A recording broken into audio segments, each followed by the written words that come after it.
السلام علیکم بھائی جان. السلام علیکم. وعلیکم السلام ورحمۃ اللہ وبرکاتہ. بھائی جان میں گزر رہا تھا تو آپ مجھے دھکے دینے لگ گئے. یہ اخلاقیات کے بھی منافی بات ہے. اور آپ نماز پڑھ رہے تھے, دوسری بات ہے آپ نماز میں کون دھکے دیتا ہے کسی کو. اور آپ اس طرح کرو کہ ہمیں کہہ دو سیدھی سیدھی بات ہے کہ بھائی جان آپ ہماری مسجدوں میں نہ آیا کرو نماز پڑھنے. اب گزرنے کی جگہ پہ بھی ہم نہ گزرے بھی نہ یہاں سے آپ کے آگے سے, تو کیا بڑی بات ہے. اب نماز ہی تو پڑھ رہے تھے آپ, اور کیا کر رہے تھے نماز میں. آپ کی توجہ میری طرف ہے یا نماز کی طرف ہے؟ انعام بھائی, ہم نے عمل کرنا ہے اللہ کے پیغمبر صلی اللہ علیہ وسلم کی سیرت پر.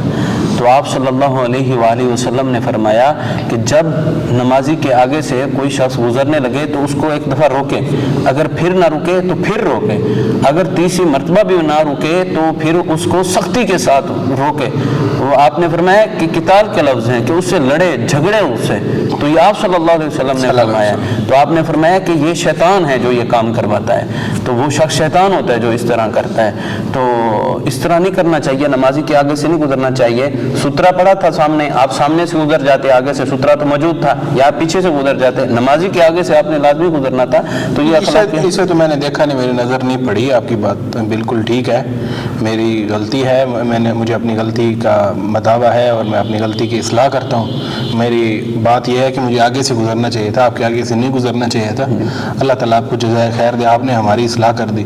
پتہ نہیں ہم کتنے گناہ گار ہو جاتے اس معاملے سے, آپ نے ہمیں بچا لیا. آپ کی بہت مہربانی. السلام علیکم. بہت شکریہ بھائی.